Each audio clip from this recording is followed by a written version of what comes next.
Today, our focus is on solving radical equation. We have two radical equations, x plus square root of x plus 1 equal to 5, and square root of x plus 7 minus 2 equal to square root of x minus 9. Welcome to our channel. Here we make mathematics easy and understandable for all. Please like and subscribe. So let's go. So let's solve the first equation. So in order to solve this equation, we first of all have to find the interval where this equation is feasible, or this equation is possible, or this equation exists. For this equation to exist, the term under the radical have to be greater or equal than 0. So I would say for E to exist, I call this equation E. For E to exist, x plus 1 have to be greater or equal to 0. It means that x has to be greater or equal than -1. So x should belong to this interval, close bracket, plus infinite. Now the second thing we have to do is actually isolate the term with the radical. So I isolate square root of x plus 1. So if we do that, we'll have x minus 5 equal to negative square root of, or I can just do this, 5 minus x equal to square root of x plus 1. So we isolated the radical term. Now what we can do is to square the left term and the right term. If we square it, we have 5 minus x all square equal to x plus 1 square. And that's equivalent to what? That's equivalent, if we have to develop 5 minus x square.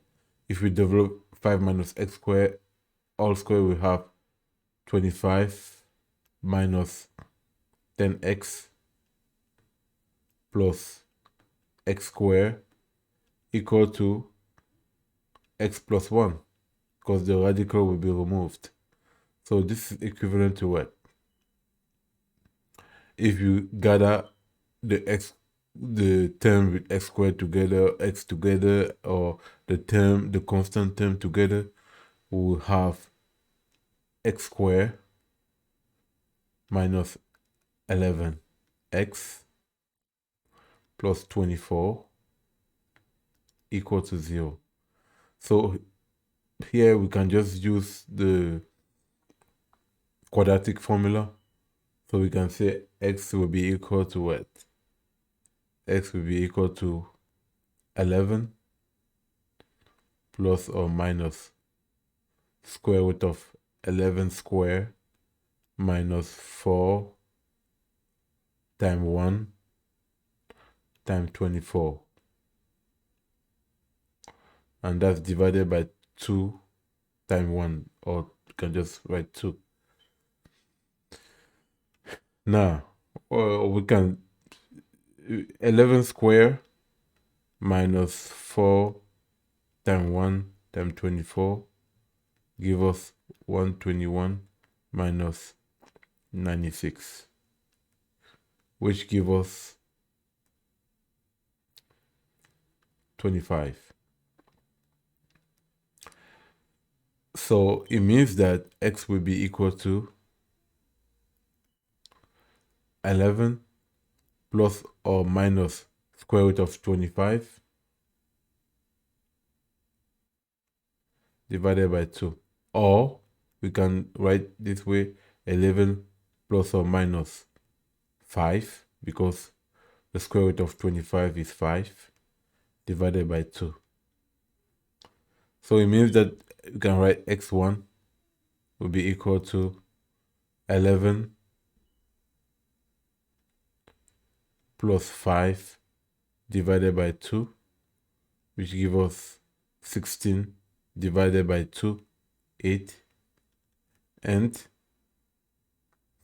x2 will be equal to 11 minus 5 divided by 2, which gives us 6 divided by 2, give us 3. Now, the first thing we have to do is to ask ourselves if 8 and 3 belong to this interval.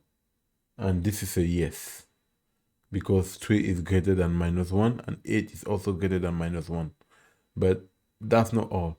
The second thing we have to do is to actually see if x1 and x2 or 8 or 3 belong to the can verify the original equation. So let's do that. So if I replace 8 into the original equation, I will have 8 plus square root of 8 plus 1 equal to 5. And this equivalent to what? This is equivalent to 8 plus square root of 8 plus 1 is what? 9. Square root of 9 is what? 3.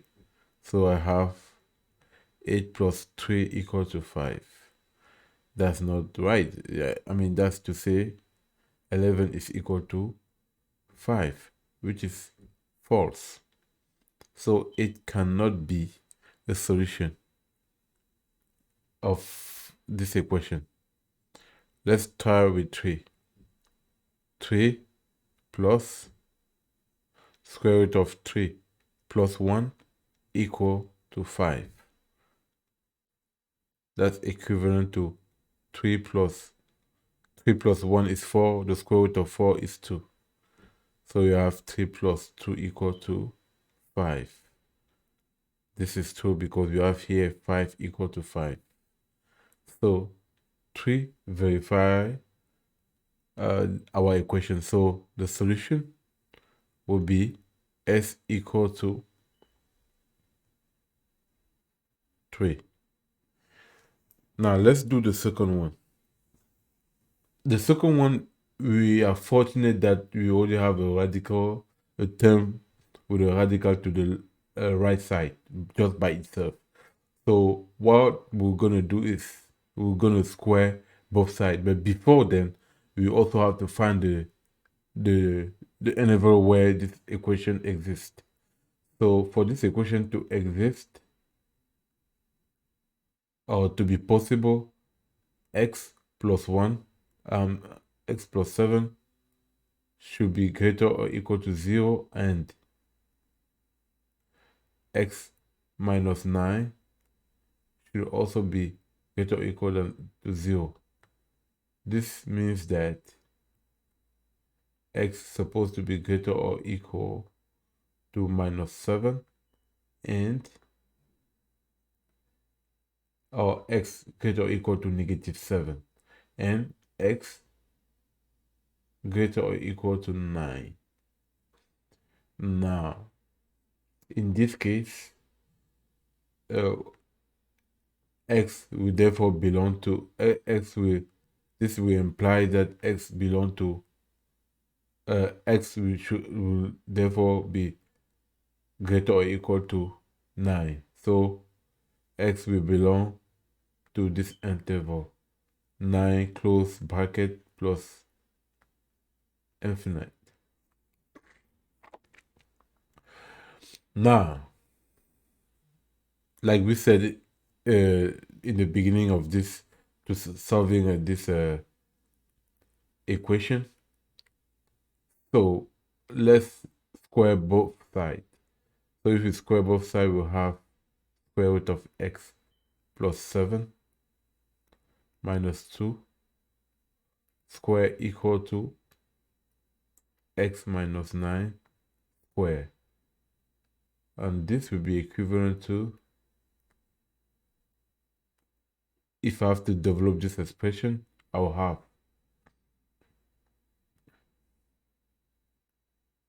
x plus 7 square minus 4 square root of x plus 7 plus 4 equal to x minus 9. The radical goes. So this is equivalent to, here the radical also will go, you have x plus 7 minus 4 square root of x plus 7 plus 4 equal to x minus 9. Now here we can first of all do something, simplify the x. So we have x here, we have x here, we can simplify, and we can isolate the radical term. So if we do that, what do we get? We'll get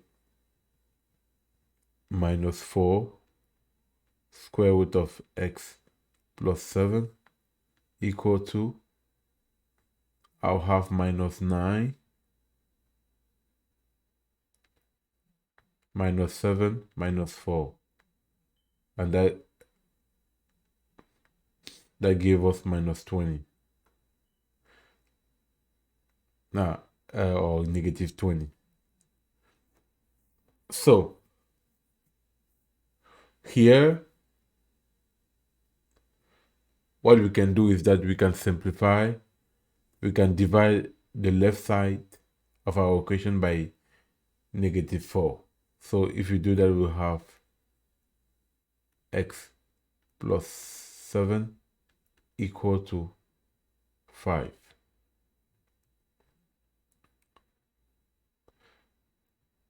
And we have a simplified expression here. So what we can do here is to square both sides, the left side and the right side. I will have, and that will give us x plus 7 equal to 25.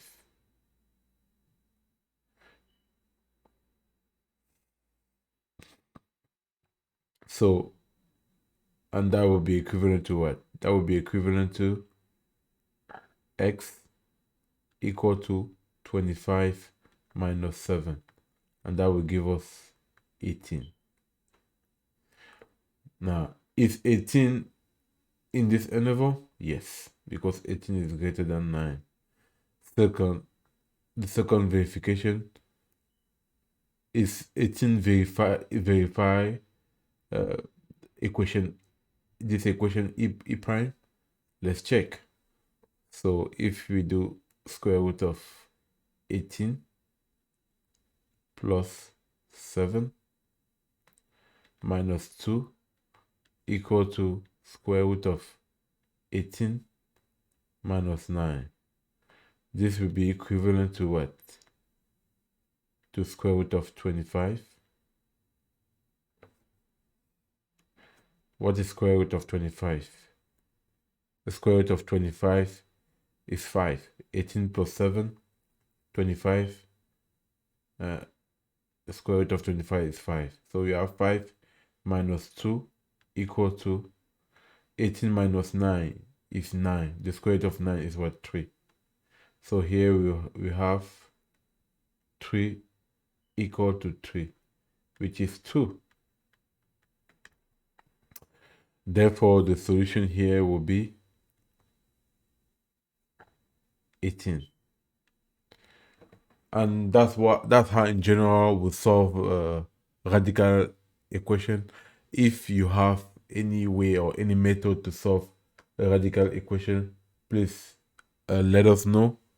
in the comment below, and see you next time.